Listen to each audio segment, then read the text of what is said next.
Fala, minha torcida da Fiel, uma boa noite para você que tá chegando aqui agora no nosso canal e tem notícia do Timão aí com linha de passe. Quero deixar os créditos totais ao canal ESPN, onde buscamos as informações do nosso Timão nessa noite de hoje após a vitória aí, segunda vitória consecutiva do Timão já no ano de 2025. Se você tá chegando aqui agora no nosso canal, é novo, já se inscreva aí, ativa aquele sininho de notificações e deixa aquele likezão aí para estar nos ajudando aqui com o crescimento do nosso canal e o desempenho do nosso vídeo, beleza? Vamos para a notícia, logo estamos de volta trazendo mais informações para vocês. O que eu quero dizer, falando todos esses nomes, dizendo que uns foram destaque de um jogo, outros se destacando no outro, é assim, me parece que é um Corinthians com uma certa consistência de elenco, porque você falou de manter a ideia, mas com peças diferentes. Ou seja, aquilo que a gente fala de profundidade de elenco, e o Corinthians tem o mérito de não ter perdido peças, né? Não vai ao mercado contratar, não tem grana para isso, para fazer grandes contratações, mas o mérito é a manutenção. Só saiu quem o Corinthians quis que saísse, né? Talvez seja esse o grande mérito. É um time mais arrumado, é um time que está mais equilibrado, que tem uma ideia ali que já está estabelecida até pelo trabalho desenvolvido desde o ano passado? Boa noite, William, Prof, Birner, boa noite para o Fã de Esportes. Sim, o Corinthians já tem uma liga que vem do ano passado, a manutenção do elenco foi importante nesse sentido, e tem também um comando que dá suas caras não só no estilo de jogo, como o Birner falou, mas também na maneira de trabalhar. É muito Ramon Dias, por exemplo, observar que o Rian entrou bem contra o Red Bull Bragantino e botar o Rian no time titular. É muito Ramon Dias entender que o Pedro Raul fez o gol e, naturalmente, ele já passa na fila do Hector para ser a opção ao Pedro Raul. Hector, que tinha entrado de titular e não foi bem. Exato. Ele vai testando. Então, o Ramon Dias trabalha muito com esse curto prazo do futebol, curto prazo na competição de elenco. Isso é positivo, porque mostra que o Corinthians hoje tem alternativas para o treinador fazer isso. Olha, um cara ali baixou um pouco de rendimento, mesmo que seja começo de temporada, já tem alguém pronto para entrar. E é positivo também para o ambiente ter um Corinthians já nessa rotação e início de temporada. Porque eu entendo o que o Birner fala. É só estadual, ainda é um começo, não dá para traçar nenhum prognóstico. Mas se a gente lembrar o que era o Corinthians do ano passado e o que é o Corinthians hoje, passa muito mais confiança. O Corinthians do ano passado sofreu 5 derrotas consecutivas. Eu espero que o Corinthians faça um estadual forte quando estiver mais bem preparado fisicamente, quando tiver o tempo necessário para isso, porque eu olho muito para o Corinthians do ano passado, não pelo que eu vi nesses 2 jogos, é isso que eu quis dizer. Exatamente. Eu seria muito injusto, repito, da minha parte, fazer qualquer tipo de cobrança de desempenho para caras que se apresentaram há menos de 2 semanas. Mas se a gente falar em disputa por título, o Corinthians é um dos favoritos. Sem dúvida. O Corinthians entra como favorito com o Palmeiras e coloca o São Paulo no pacote também. O papel do William aqui tem 7 nominhos em destaque. 7 nomes. Ano passado, ele não punha 3. É verdade. Né? Primeiro, porque o time tinha sido todo remontado. Agora também precisamos lembrar o seguinte, se o Corinthians tem uma sobra de arrumação do ano passado, é mais demérito do que mérito, porque correu atrás de um quase rebaixamento. Foi. É por isso que está nessa situação. Foi. Né? Então é uma situação, acho que Corinthians e Flamengo são os 2 times que tinham uma base, por caminhos diferentes. E no Paulista também, depois daquela sequência de 5 derrotas, saída do Mano, o papo era evitar rebaixamento. O risco era esse, acaba não se classificando para a fase de mata-mata, mas hoje é um Corinthians com muito mais consistência, com muito mais profundidade de elenco. Ainda algumas carências, as 2 laterais, embora Mateuzinho e Bidu tenham mantido o nível do ano passado, pensando em opção, eu não sei, por exemplo, se o Léo Maná consegue segurar esse batido como alternativa no lado direito. Não sei se Palácios e Hugo vão suprir ali essa concorrência que o Ramon Dias quer ter. Quem tem 2 laterais consistentes no futebol brasileiro? Não, mas aliás, bem lembrado em Palácios, hein? Que a gente sempre esquece do Palácio, ele está lá. Está relacionado, estava como opção hoje. É isso aí, estava no banco. Pensando ali em quem vai ser a alternativa de fato, pode ser que ainda exista espaço nesse elenco para qualificar mais. Mas eu não imagino o Corinthians fazendo grandes movimentações de mercado, até porque o elenco que terminou ano passado já era muito interessante. Então, chegando o Garro, ganhando mais minutos, até o Pedro Raul se colocando presente outra vez para dar uma mudança de característica, Thales Magno, e assim, eu também não o Pedro Raul vai ser uma super alternativa? Não vai, mas se a ideia é ter um centroavante de estatura, presença de área, para mudar cenário no segundo tempo, faz sentido ter no elenco. Sim. Para constar, mas não com a expectativa de outros tempos. Mas eu vejo titular. Eu vejo o Corinthians nessa esteira do ano passado, e aí já são 9 vitórias consecutivas, né, contando aquela sequência do final do ano, num caminho muito mais promissor. E aí a gente faz a ressalva a bastidor, que continua fervilhando. Aliás, amanhã o Conselho vai votar a história do impeachment, né? Então, mas a gente viu hoje 42 mil torcedores na Neoquímica Arena. E a gente sabe que a torcida do Corinthians é isso mesmo. Mesmo campeonato estadual, enche estádio. Mas o clima, o ambiente era diferente. Não era de começo de estadual. Porque o extracampo pesa nesse sentido. A torcida do Corinthians abraçou o Augusto Melo não é porque confia cegamente nele. É porque o time deu resposta em campo. Sim. Única e exclusivamente por isso. E essa atmosfera pode fazer diferença para o Augusto Melo. O Augusto Melo hoje conta única e exclusivamente com o momento do time. E se o momento do time é positivo, começa o estadual mantendo a sequência do ano passado, ganhando as 2 primeiras, o time praticando um futebol de razoável para bom, dadas as circunstâncias de começo de temporada, isso para ele pode ser a pedra de salvação. Então, pensando no ambiente do Corinthians, que já foi tão mais conturbado, essa sequência de vitórias, esse momento positivo de time, de elenco, de comissão técnica, ajuda muito o extracampo a, quem sabe, arrefecer e para o Augusto Melo ser um respiro se ele conseguisse salvar desse processo de impeachment. É bom lembrar aí para o fã de esporte, ou para quem não sabe, né? A gente vai voltar já a falar do elenco, só rapidinho. Amanhã tem o Conselho amanhã, né? Vai chegar à conclusão se decreta o impeachment ou não do Augusto Melo. E aí, se ele for impeachmentado pelo Conselho, ele é afastado ato contínuo, ele já é afastado, mas ele não é afastado definitivamente, porque precisa o sócio, o associado do Corinthians aprovar. Aí vai ter uma votação do associado. Se o associado realmente aprovar, aí pronto, impeachment está, né, sacramentado. Se não, ele volta ao poder, tá? Mas a coisa já pode ser resolvida amanhã se ele não for impeachmentado. Mas acabou. Olha o clima para isso, William. Sim. Porque, primeiro, precisa passar pelo Conselho. Sim. A Gaviões, maior torcida do Corinthians, já convocou ali uma presença para fazer aquela pressão em favor do Augusto Melo na votação. Sim. O momento hiper positivo do time. Super. Então, até para os conselheiros, já coloca uma pulga atrás da orelha e nada a ver com o processo de impeachment, o mérito da acusação. A gente sabe que o que pesa, de fato, é o momento do time. E o momento do time hoje desaconselha um impeachment, porque o que o torcedor, o sócio, vai pensar friamente? Se sai o presidente, a gente corre o risco de ver esse processo que começou a dar certo desmoronar. Então, o torcedor do Corinthians não é fechado irrestritamente com Augusto Melo. O torcedor condiciona isso, há uma investigação em curso, mas não quer que esse processo seja interrompido de melhora do time. E o Augusto Melo, mesmo que seja ali empichado num primeiro momento pelo Conselho, ele estará nas mãos dos sócios que hoje olham de uma maneira muito positiva para esse time. Então, eu vejo, diante desse momento, e nada a ver com a acusação, um momento oportuno para Augusto Melo se livrar da acusação de impeachment.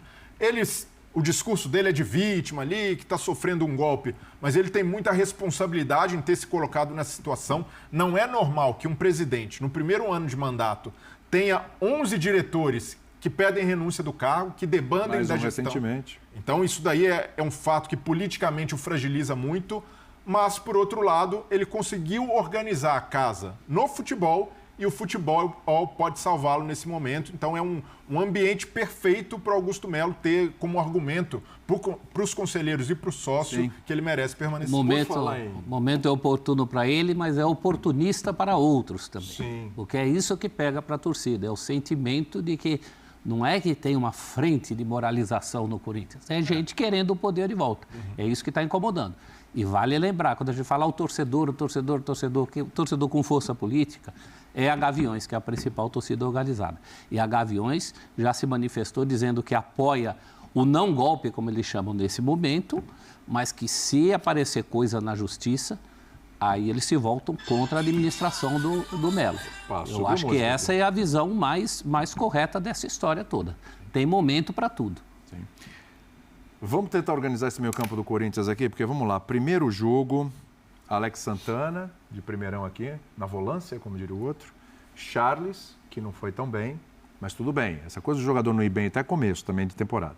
Aí você teve o José Martínez, que era para ser o primeiro, mas uma novidade naquele jogo contra o Bragantino. Ali ele mais jogou soltinho, mais numa para a outra, direita e tal. Era uma outra Quase situação. uma dobra de lateral. Quase uma dobra. Para marcar. Exatamente. Auxiliou demais aquele lado. E aí você teve na frente o Thales, aí você teve o Romero, ok. Hoje, você teve o Ranielli, que o melhor momento dele no Corinthians foi com o português. Da chegada dele. Antônio Oliveira. E aí você teve o Rian, que aí entrou bem e hoje foi titular, como você lembrou. Aí você teve o Coronado, que nem foi relacionado ao jogo contra o Bragantino, não me lembro. Foi relacionado, já começou como titular. E o Carrídio, por aqui. Então, assim, olhando para frente, você tem o Romero e você tem o Yuri. O Yuri vai ser titular. O Memphis Depay, que entrou no segundo tempo, ele vai ser titular.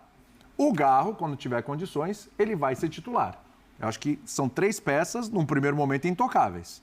Né? Claro que o tempo vai dizer, se estiverem mal e tal, mas num primeiro momento, intocáveis. Como é que fica isso aqui? É Alex Santana, é Ranielli, é Charles, é Rian, é Coronado com Garro em alguns momentos, como você falou, isso é impossível, porque o jogo contra o Flamengo já provou que em jogos complicados não dá para fazer essa dobra, é o Carrídio, e o Romero onde fica, como é que faz? Para a fase de classificação do estadual ou pensando num time que vai jogar vamos pensar num time, né, para os grandes momentos do Corinthians aí. Vou me Jogar clássico, que é o que interessa. Vou me apegar muito às ideias do Ramon. Tá. Né, ao jeito que ele está construindo a equipe e não alguma coisa muito diferente disso.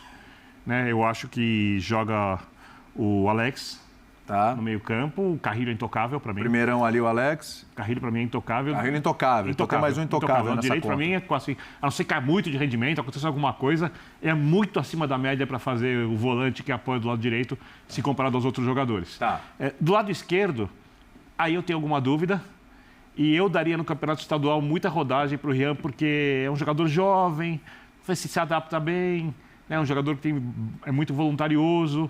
É óbvio que você pega um clássico, por exemplo, você acha que você vai perder o meio-campo, que você vai ser atacado. Você pode colocar um jogador ali, um segundo volante de mais pegada, né?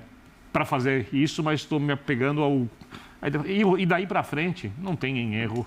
É Garro, Yuri e Memphis. Mas O Ramon tá falando, gente. Só um minutinho. Vamos ouvir o Ramon e aí a gente volta para cá já.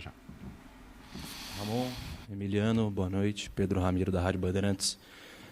Tem a ver com o jogo, sei que vocês vão falar bastante sobre essa partida, mas a gente viu, no momento da partida, a cobrança do pênalti do Romero, o Yuri Alberto tendo uma conversa com ele, depois ficando um pouco chateado com essa situação. O Yuri Alberto até publicou agora numa rede social, e eu aproveito para perguntar para vocês se tem alguma coisa a ver. Ele publica: Deus, não permita que o ego nos coloque onde lutamos muito para sair. Eu não sei se vocês conversaram com os dois no vestiário, se teve alguma relação, o que vocês podem falar também sobre isso, até aproveitando a transparência. Obrigado. No comenzamos nada, ahí siempre ellos deciden, mas no sabemos nada. ¿Y el posteo qué fue? ¿Qué falou? Deus não permita que o ego nos coloque onde lutamos muito para sair. Não tem nada de polêmico. Não, é porque a impressão que dá... Não, Mayuri sempre postea cosas, no vimos nada, está tudo bem lá, además. Dimos los parabéns para todo el mundo ahí, porque no es fácil jugar en esta situación, y la verdad que el grupo, ainda con errores y virtudes, el grupo salió adelante. No, la verdad que no. Si falo algo te miento, porque la verdad que no sé nada, no vi nada. Discusiones existen siempre en un juego. Si botan una cámara entre dos y nós, uno de los dos va en galera. Así que tranquilo, no acontece normal, todo tranquilo. Aqui Emiliano, Ramon, Rafael Esgris da Energia 97, perguntando um pouquinho sobre o jogo. Aos poucos, os reais titulares estão regressando na principal formação da equipe do Corinthians. É claro que tem toda uma programação especial, cada jogador que vem, alguns com histórico de lesão, outros têm uma atividade mais específica. Já dá para cravar uma data onde o time titular do Corinthians vai iniciar a temporada com todos os titulares em campo? Para o clássico contra o São Paulo, já dá para ver um pouco da cara que terminou 2024 na sua formação ideal? Sí.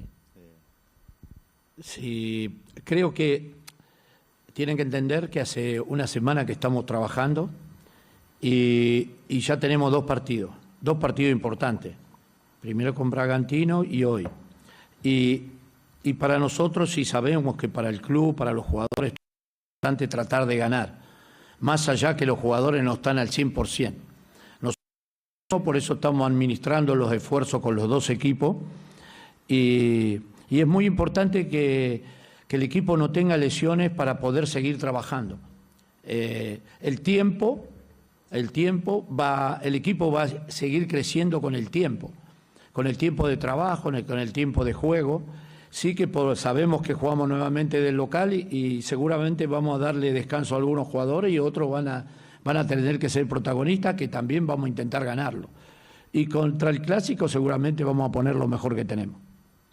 Emiliano Ramon, boa noite. Lucas da Rádio Band News FM. Você falou sobre controlar lesões, né? Hoje 3 jogadores tiveram esse problema. O Coronado uma hora com a mão no tornozelo, o Yuri pediu para sair olhando para o banco de reservas e no finalzinho o Martínez também sentiu a posterior da coxa. Agora no vestiário já deu para ver se algum deles preocupa, claro, antes dos exames, mas ainda se alguma dessas lesões foi um pouco mais grave em relação à partida? No, gracias a Dios ya todo golpes y cosas así, mas todo dentro de lo normal. Por eso también a gente maneja las cargas también del minutaje que a gente tiene que dar para ellos, así que no, en eso, gracias a Dios, hasta ahora no, está todo certo, está todo tranquilo, solo golpes nomás, cambres, cosas normales que pueden acontecer. Yuri fez 60 minutos el sábado. Sábado, domingo jugamos nosotros. Sábado. Después domingo jugó 30 minutos. Ahora fez también. Es normal. Cosas normales que acontecem, mas graças a Deus está tudo bem. Aqui. Boa noite, Ramon. Boa noite, Emiliano. Parabéns pela vitória. Eu gostaria de que vocês avaliassem para mim a atuação do Coronado. Foi um jogador de destaque, foi o melhor em campo, marcou gol, participou de boas jogadas. Vem sendo, primeiro, pelo menos nessa partida, o que a torcida espera dele. Eu gostaria de uma avaliação de vocês. Obrigado.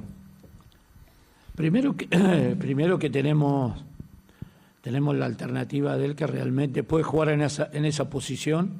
Estamos contentos porque va mejorando día a día, no solo él, sino también algunos jugadores y el equipo. Y tenemos jugadores importantes. Hoy jugó de media punta Memphis, lo hizo realmente muy bien, tuvo 3 ocasiones. Tenemos variantes y seguramente vamos a ir poniendo a los jugadores cuando vayan mejorando y en mejores condiciones. Pero estamos contentos con todo el grupo. Sabemos que estamos en un momento difícil de preparación y seguramente vamos a seguir trabajando. Aqui é Ramon Emiliano, boa noite, Gustavo Beritelli da Rádio Coringão. Ainda sobre o Coronado, hoje em alguns momentos ele caiu pelo lado do campo, jogou centralizado e foi de fato o destaque aí do Corinthians na partida.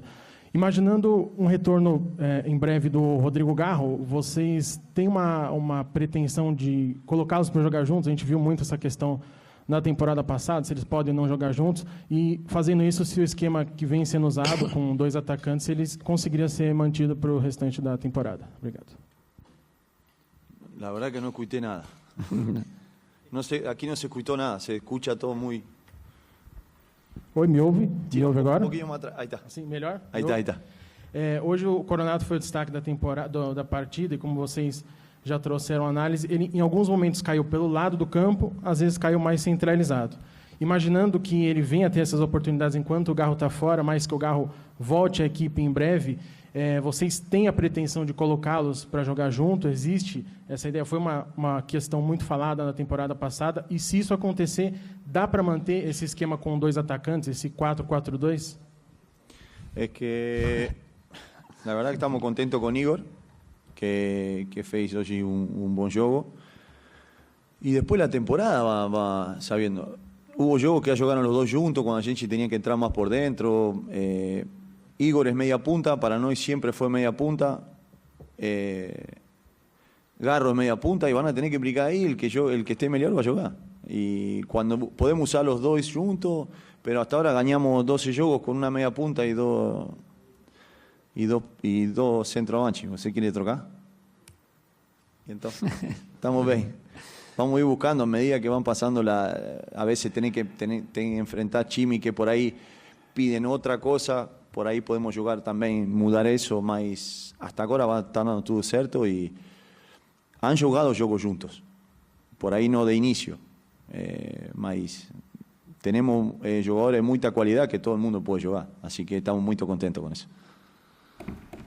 Ih, polemiquinha, hein? Não curtiram, Esse negócio do Yuri Alberto. Não curtiram muito a ideia do Coronado. Eu acho e que do o passado Garros. condena, né? Não deu muito certo. O Birner lembrou aqui no começo do programa. Agora, esse negócio do Yuri Alberto aí, tem um post aí? Ah, gente, segundo jogo do campeonato. Será? Olha aí, ó. É o post do Yuri Alberto. Deus, não permita que o ego nos coloque onde lutamos muito para sair. Isso aí, ó. Vovó